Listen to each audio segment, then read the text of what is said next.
Hello Serie A fan. It's been a week in which football has understandably not been at the top of the agenda. Nonetheless, we move forward with Coppa Italia drama as Allegri revels in a 1-0 masterclass and the Milan side slog it out. We'll discuss that, the best of last weekend's action, and look forward to the weekend ahead in this episode of Scudetto. Hello and welcome to Scudetto. As with so many other joys that we take for granted, football obviously takes a backseat at times like these. It's been heartening to see Serie A, its players and fans join in a show of solidarity for the people of Ukraine, as well as offering their support to Ukrainian players in the league. Nonetheless, as usual, we're here with you to discuss the past week in Italian football. So that's what we'll do as we continue to hope for the best possible outcome in Ukraine. But before we do that, Boaz, you were preparing for the Tel Aviv half marathon last time we spoke. How did it go and how's your week been? Yeah, I have to say I got a respectable 1 hour and 50 minutes, and I ran with a friend for the first 8 kilometers, and then as he started waning, I kind of said ciao ciao to him and started speeding up, and I'm quite pleased with that and looking forward to do it. It's a good vibe, actually. Nice. That beer last week obviously did the trick. And a couple of beers right after. Nice. And do you have a beer for us just now? I'm drinking Beavertown Bloody Hell. In a completely uncoordinated move, I also am drinking Beavertown Bloody Hell on the other side of Europe from you, Buzz. It's funny because I picked this out as a tribute to you, and now you're it shows. Good choice. Great minds. And have you had it before? I think I had it several years ago. So if I haven't had it in a while, and it's a great beer. Yeah, it's good, isn't it? Right. So let's get on to the football then. I guess a good place to start is Coppa Italia. Probably, I think, starting with Vlahovic's return to Florence. Fiorentina losing 1-0 to Juve after largely dominating, courtesy of a late and very unfortunate, has to be said, own goal by Venuti. It was a very harsh result on the Viola. Italiano felt a bit exasperated by another late collapse afterwards. But Juve just keep grinding out those results in the Coppa and the league. Have we written Allegri's side off too early this season, Buzz? Never say never, although for them to win the Scudetto, there would need to be quite a calamitous set of results, particularly with so many teams above them. If you include Atalanta, should they win their games in hand, as I said, everything is possible. But I really don't see the teams above them dropping that many points. Yeah, I mean, I think it's something that we've said before. It's not being 7 points behind one team is one thing, but being 7 points behind 3, you're relying on all of those 3 teams. And I know Inter and Milan are making a good go of it just now to throw the league away. But yeah, no, I'm in your camp. I still am pretty confident that it's too far away. I'm kind of in Allegri's camp on this one. It would be a pretty spectacular achievement should they win it. And looking back at the result in the Derby a couple of matches ago, maybe that's going to be their biggest regret, considering. Yeah. Could well turn out to be.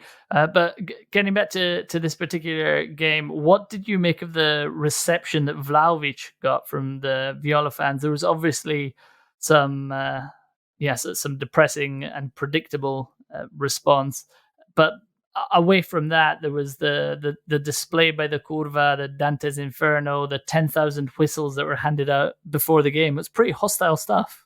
First of all, I was slightly tickled by the fact that the Firenze mayor, as well as Rocco Commisso and the club as a whole, brought out a statement saying, "Please don't insult Vlahovic and definitely don't be racist." And this was praised by Italian media when it should just be the normal behavior, I think. But that being said, I think when it comes to stuff like the whistles and quoting Dante, I think that's where Italian fans are super creative. But when it boils over into racism, xenophobia, and other nasty incidents, then it's over the top, and I think it doesn't really paint Italian football in a great light, but then again, this was always going to be a very fiery affair. Yeah, it was a very fiery affair. Not just with Vlahovic, but some tasty tackles going in all over the place. And I do think that it actually got to Vlahovic. I mean, he had a very, very quiet game. I think, well, obviously Juve only had famously had the one shot on target throughout the whole game, which no doubt delighted Allegri to win 1-0 with one shot on target. But aside from a chance that Vlahovic had in the first half, I really can't remember him doing much. But from Fiorentina's point of view, obviously it's a double blow because the away goal rule obviously still exists in the Coppa Italia, despite having been removed from just about every other footballing competition across Europe. I guess the question would be why? Why is this rule still there? Is this just to become yet another quirk in a slightly bizarrely structured tournament? So first of all, I wanted to touch upon what you just said about Vlahovic and just say that maybe in tribute to his former fans, he decided to have Juventus play with 10 men for the whole of this game. But with regards to the Coppa Italia and specifically the away goal rule, it's one of these crazy idiosyncratic moments where the whole world does something and Italy kind of catches on a little bit later. The Coppa Italia itself is a strange competition, even though I quite like it, but it is engineered so that the bigger clubs meet each other towards the end. TV ratings are showing that is a good choice because the competition is getting way more views than it has in the past. But that being said, the away goal rule, I'm not sure. I'm kind of a romantic, so I still haven't got my head around the fact that it's gone. For example, in the Juve game away to Villarreal, I'm still, for me, that should be an advantage in a way, but it is strange, and we'll get onto it later. But Milan and Inter also are playing each other in the semi-final, and of course, the away goal rule being valid for that game in particular feels even more ridiculous. Yeah, it definitely does. I mean, let's move on to that Milan Inter game then. We were all psyched up for it after what was a great game just a few weeks back. Milan probably shaded this game certainly in terms of the chances created, but ultimately it was a bit of a snooze fest, Boaz. So I think just to bookend the Fiorentina conversation and also to kind of show quite how boring this game was, collectively Juventus, Milan and Inter had less shots than Fiorentina had in these two semifinals. So it shows how uneven the Juventus-Fiorentina semifinal is, but also shows what, as you just said, what a boring derby this was. To be fair, this was the first derby, though, where Milan maybe were the better team or the more commanding team, let's say. In the previous derbies, Milan kind of took on a few punches and then hit Inter on the break, particularly the last one. So this was a kind of slight change in narrative, but it felt like both teams very much had their mindset on the league and maybe not getting injured, not running players too ragged. From that perspective, I think Pioli did a great job. He took Leao off in the 70th minute and didn't feel like he was risking too much. And if anything, Milan had a pretty good penalty shot that wasn't given on Giroud. So Milan can come home happy with that, knowing that the next game is away from home, bizarrely, and that even a 1-1 draw will see them through to the final. Yeah, and it's a good 40 days, I believe, after this one. Yeah, this is again going to the craziness of this competition. I don't really understand why it makes sense to have the two semis so far apart from each other, and it means that people slightly lose interest in the competition, or at the very least kind of lose focus. And if a player is particularly hot right now or particularly not shooting on all cylinders, then who knows what will happen in 40 days. And it's something that maybe Serie A should look at, the Fiji. Yeah. And I mean, this game was just kind of more evidence of both clubs kind of running out of steam at a crucial point of the season, isn't it? Perhaps more so Inter than Milan, but yes, definitely a pattern emerging, wouldn't you say? Yeah, I mean, if you discount the goal that Lautaro scored in the Super Cup against Juventus, he has not scored in 12 matches so far, 730 minutes. So I think that is ultimately where Inter are lacking. If you look at their shots on target. I think in their last 2 league games, they took something like 50 shots and scored 0 goals. But this is the 4th game in a row where they failed to get at least 1 goal. And that's kind of worrying for a team that at some point it looked like they were going to run away with it. Yeah. Right. So let's get to talking about the league then. And let's talk about this weekend's biggest game, which is Napoli against Milan. I think undoubtedly Napoli off the back of that great and dramatic late win against Lazio in Rome at the weekend. Spalletti implied in the post-match press conference that his team are proving all those who say they don't have character wrong. Before we discuss the Milan game itself, was Napoli da Scudetto or were Lazio unlucky, like Sarri claimed in the post-match press conference? I think maybe Lazio were a little bit narcissistic, let's say. They saw themselves in the mirror. They thought, look how pretty we are. They passed the ball around really nicely. They dominated play for a good chunk of the first half, but they didn't kill the game. And ultimately, Napoli took the lead. And I think that their equalizer, which was very nice, but I think it was maybe slightly calamitous considering the run of play at the time. And for them to then concede another goal in the 94th minute, I think that it showed great character from Napoli, as Spalletti stressed. But I think maybe a few questions should be asked of Lazio.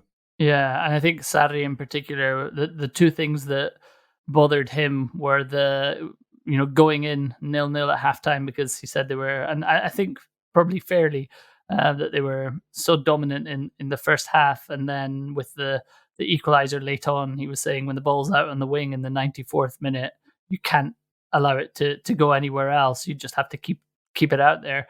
But Napoli definitely the form team going into this weekend's game with Milan. We spoke before there about Milan and Inter kind of struggling a bit. It's obviously been played in Naples at the Diego Armando Maradona.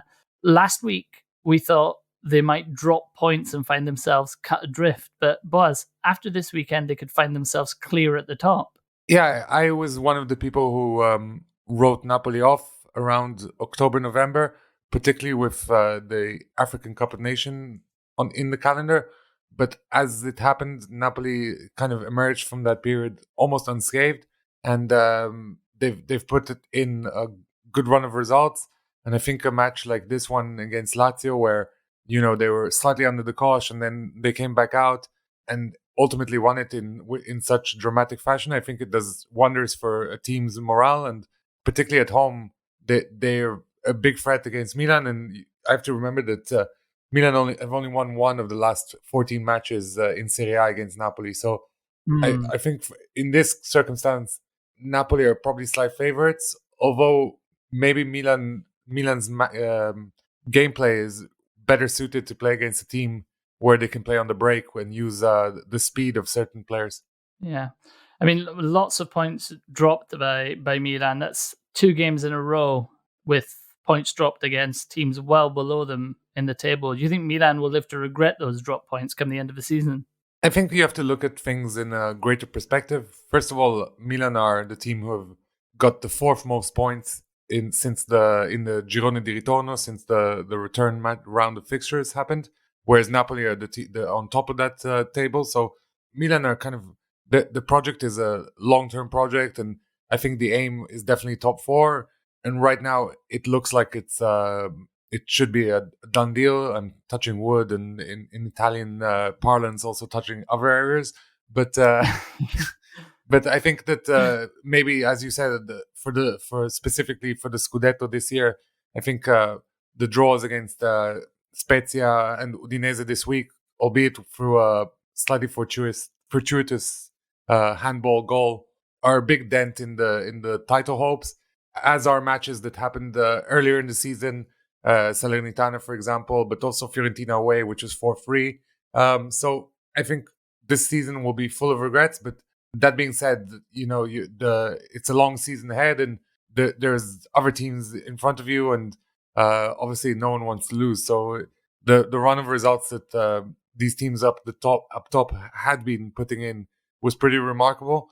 It's strange that they all kind of started dropping points at the same time, but it was kind of predictable that they would drop points at some point. Yeah, yeah. I mean, you were talking there about kind of Milan's objective being the top four. So I mean, let's talk about the race for the top four. And the other big game this weekend has to be Roma Atalanta on Saturday evening. Roma not appealing Mourinho's 2-game suspension, so he won't be in the dugout for this one. But Atalanta were absolutely sensational against an admittedly awful Samp on Monday night. Their main problem has kind of since the turn of the year really has been consistency. That victory in Greece last week, followed by the win over Samp, was their first consecutive back-to-back wins in over 50 days. So Boaz, they're going to need that consistency, aren't they, if they're going to pip Juve to the Champions League spot?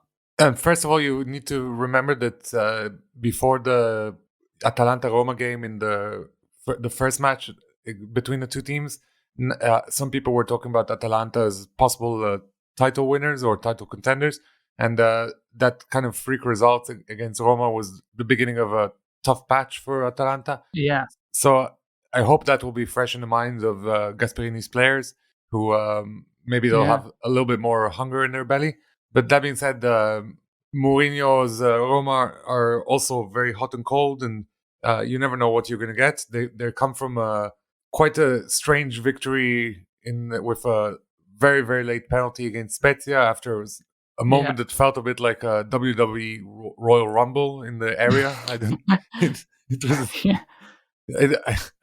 I can't believe that happened on a football pitch, but it was great.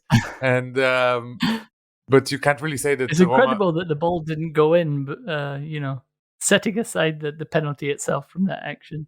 But sorry, go ahead. I interrupted you. So a very late penalty, but and a kind of a hard-fought game.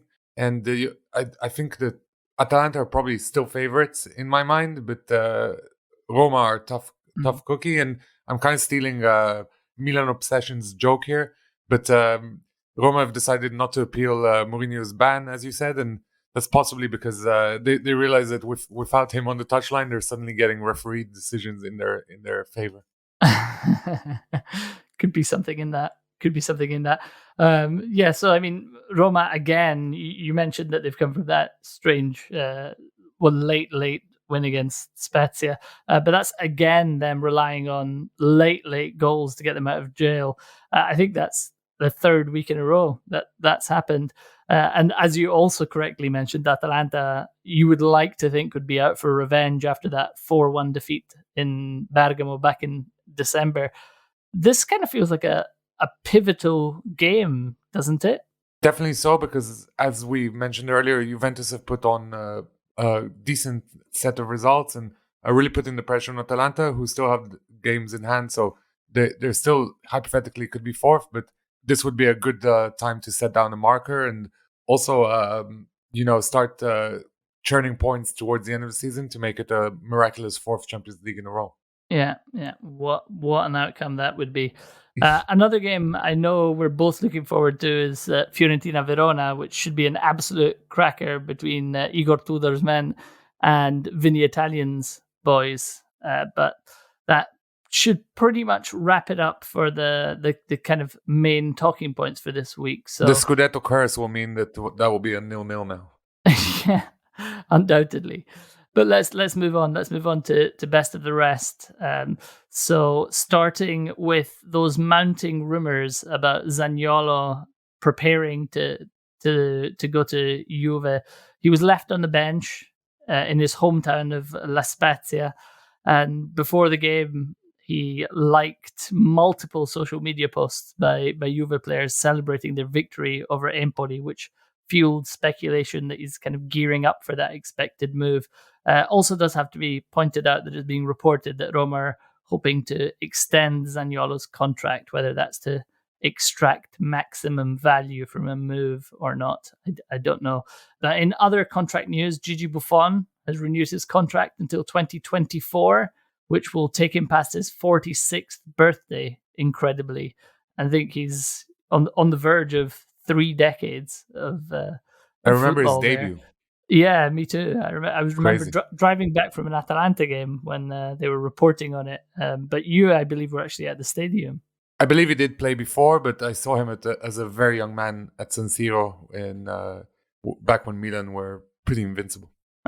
Okay, my mistake then. Right, and talking about San Siro, slow progress towards a new stadium in Milan, although it seems like, if you believe some people, Milan and Inter were looking at an alternative site last week, and now it's kind of being suggested by the various parties that isn't the case, but definitely slow movement there. But Fiorentina, on the other hand, will present plans for a reimagined Artemio Franchi on Monday. And with support from the European Recovery Fund, that means that work would have to actually start, I believe, in 2023 and be completed by 2026. So we might actually see a new stadium in Serie A before the decade is out. Serie A has decided not to postpone match week 30 in order to give Mancini time to prepare for the World Cup playoffs, or rather, it would have been to give Mancini time to prepare for the World Cup playoffs. And that means that there will actually be games on the 18th, the 19th, and the 20th of March. And just finally, after initially staying in Ukraine with his players, De Zerbi and his coaching staff have now safely arrived back in Italy. And De Zerbi gave a harrowing account of his passage out of Ukraine to Italian radio station Radio 105.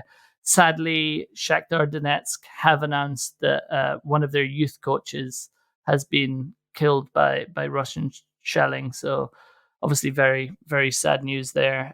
But Boaz, we'll do good week, bad week in a while, but that feels like an opportune moment for you to take us into keeping up with the Italians. Give me that theme tune. My good friend Wilfried Noto scored again and is now scored in consecutive games for FC Zurich, meaning he's averaging a goal every 87 minutes. He's an Azzurrino, so one to keep an eye on. Allow me to take you to the second tier of Dutch football, where FC Volendam are currently leading the league, thanks in part to their number 10 Gaetano Cristano, who looks like a really tidy player from YouTube clips. Fabio Borini continues his Indian summer in Turkey, or I guess that's a Turkish summer, but he scored again for Karamagurk in their win against Istanbul Basaksehir. In Cyprus, Apoel FC won their local derby, in part thanks to a penalty save from former football manager Wizkid Simone Scouffet. Inter youth product Maximiano Uge lifted his first senior trophy with his club, FCI Levadia, when they won the Estonian Super Cup. Over in Germany, Vincenzo Grifo opened the scoring for Freiburg in a 3-0 victory, and his penalty is keeping the club in Champions League contention. Gabriele Corbo made his debut for CF Montreal in MLS, and after rehiring Gianluca Festa for a second time, Greek club Apollon Simonis and the Italian manager have parted ways for the second time this season. Andrea, I'm quite tickled by this because I think I've mentioned him 4 times in this segment. Just he's been hired, he's been fired. But over in Romania, Andrea Campagno continues his hot streak for Football Club Universidad in 1948, scoring his 4th in 5 games. And finally, I want to start the honourable mentions with honourable mention for Aurora Galli, who became the first Italian to score in the Barclays FA Women's Super League, giving Everton women the 3 points versus Aston Villa in the process. Yeah, we will, Buzz. I assure you. Move on to honourable mentions next, but we will come. We do have to come back to good week, bad week. Just quickly, good week this week. I mean, there's a few clubs that have had good weeks. Really, Napoli obviously going top of the league. Juve with those back-to-back wins. Verona winning 3-1 and obviously celebrating their 40 points with the 4th officials substitute board, and Atalanta as well with that passage in Europe and then that absolutely dominant display against Samp. I think I would be inclined to give it to Napoli though. I mean they really look like the form team at the moment. What would you say, Buzz? Who would your vote go to? I mean, perhaps a slight caveat to your Napoli nomination is the fact that they were eliminated from the Europa League by Barcelona with a 4-2 loss at home. That's a very good point. Slightly disheartening considering the pretty good result they got away. That being said, that result probably gives them more time to concentrate on the league, and that might be beneficial in the long term. But I do think that maybe going top does give them that little bit of extra je ne sais quoi. You mentioned Juve in that list. I think because of the nature of their victory against Fiorentina, or rather the fact that they didn't play at all, I find it hard to give them a good week. And I mean, Verona are always a nice team, nice reality in Italian football, but I think we've given it to them in the past. So for me, it's even Napoli or Atalanta, but with special with more weight to Atalanta because they won 2 games this week. Okay, so you're saying Atalanta. I think on the basis of Napoli being very, very disappointing against Barca, I think I'm gonna change my mind and go with you, Buzz. So let's give it to Atalanta. Good week, Atalanta, this week then. I should have been a lawyer. Good negotiations. Right, bad week. I think there are 2 standout candidates this week. Venezia, obviously, very, very disappointing result for them. And, well, I'm not sure if we can give Sampdoria bad week after we've given Atalanta a good week, just because, but they were awful. I do still think I would give it to Sampdoria. I think they were just so bad in that game. Who would your vote go to, Buzz? I think Sampdoria are having a perfectly forgettable season, and they're winning a couple games here. Quagliarella scores a couple goals, and they get smashed 4-0. It's just, it doesn't seem like it's particularly great stuff, and yet it looks like they're not in danger of going down. Maybe Venezia, because the relegation zone is breathing down their neck, so to speak, and the recent run of results haven't been great. Up points. Yeah, Cagliari are definitely doing a good job, and could have even been a good shout for good week retrospectively. So you're going for Venezia? I'll go for Venezia. I think they're starting to be in slight trouble. Yeah. Okay. I'm not going to change my vote, but I'm happy for your vote to hold more weight. So let's give bad week to Venezia then this week. I'm happy to go in any way, because losing 4-0 is a little bit disgraceful. Yeah. Okay. Well, let's do good week Atalanta, bad week Venezia then. Okay. Week. Okay, and with that, let's move on to the honourables and dishonourables. But you've already obviously given one to Aurora Galli, but I am going to start with a dishonourable for Jack Bonaventura for an idiotic red card against Sassuolo. I'm not even sure which Sassuolo player it was now, because I was just focusing on how idiotic Bonaventura was for such an experienced player, who I'm a big fan of, might I add.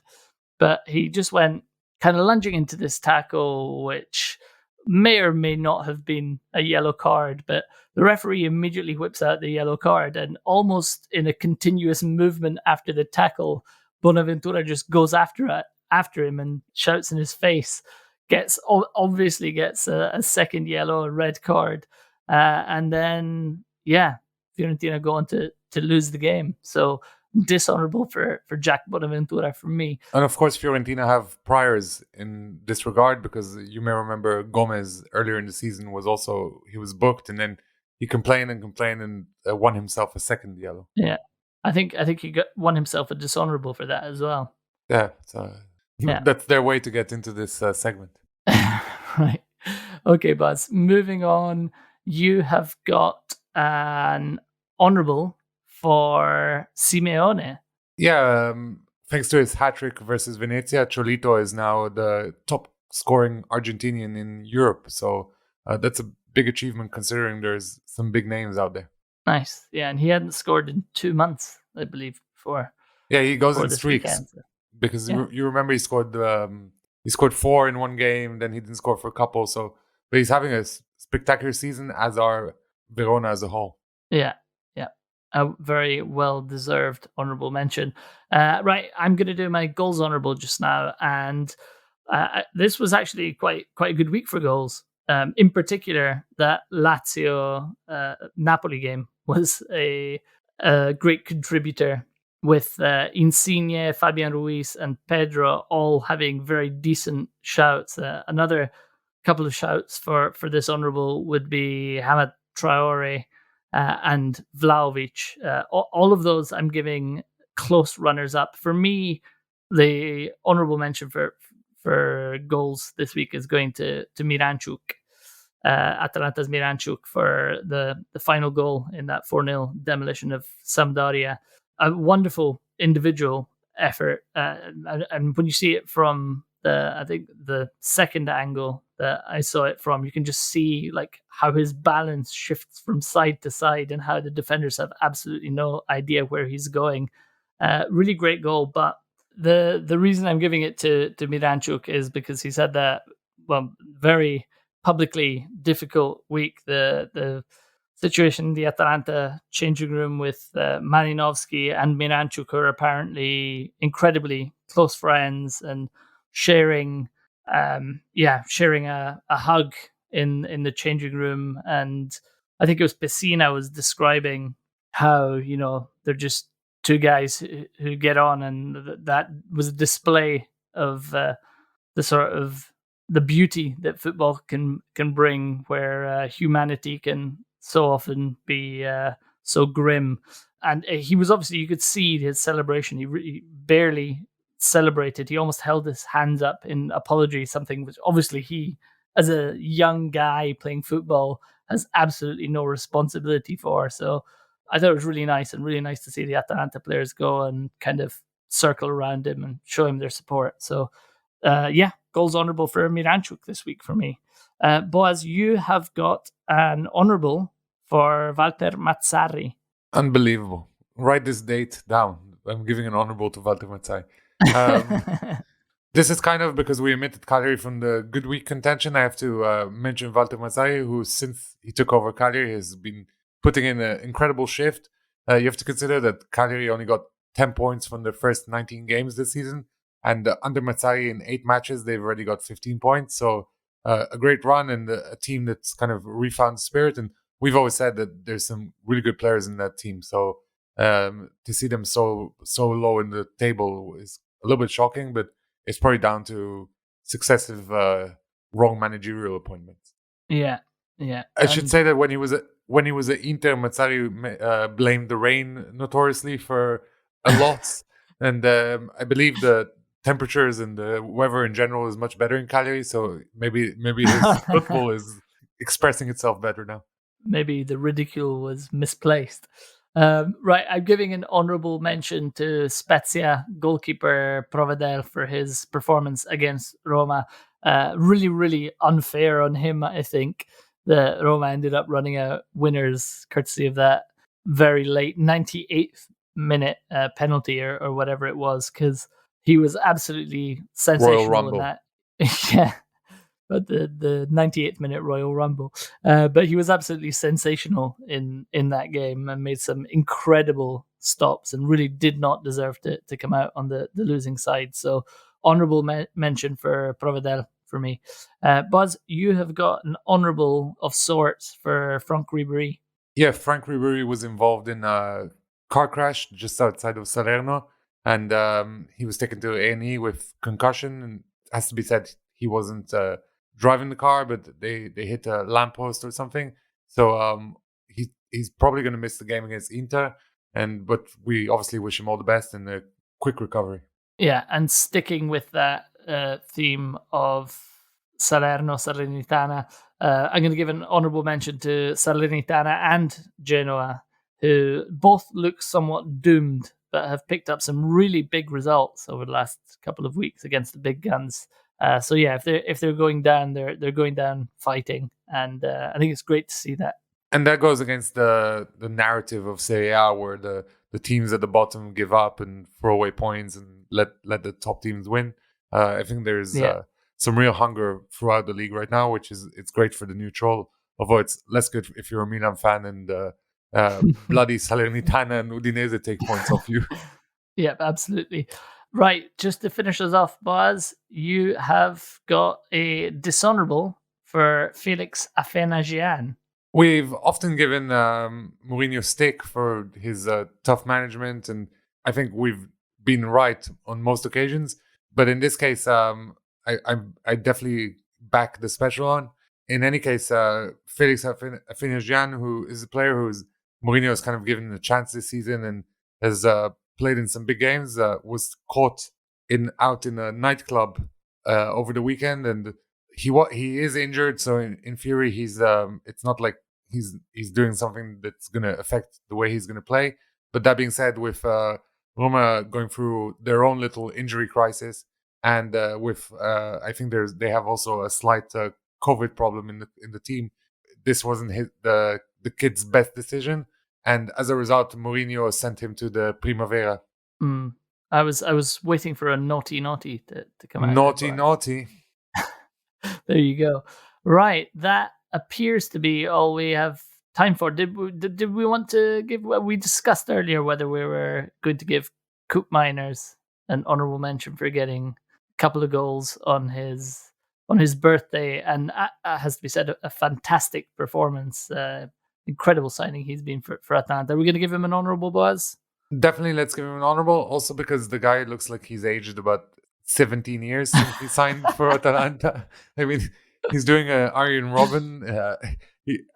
I don't know what's going on, but I saw a picture of him and I really did a double take. I was like, okay, he's 24, but he looks like he's a lot older than that. In any case, to score on your birthday is great. To score 2 on your birthday is even better. So good on him. Yeah, it must be that Gasperini is working him hard, Buzz. It must be what it is. Just trying to understand what Gasperini is shouting on the touchline will give you stress. Right. Okay, that is all we've got time for this week. As ever, please do subscribe to our podcast on Spotify, Apple Podcasts, or wherever you get your audio. We will be back next week. Until then, enjoy the football. Che sta decretando lo scudetto del Milan in questo preciso istante. La Juventus è campione d'Italia questa data, il 6 maggio. Tutto anticipo, la Roma è campione d'Italia per la stagione 2000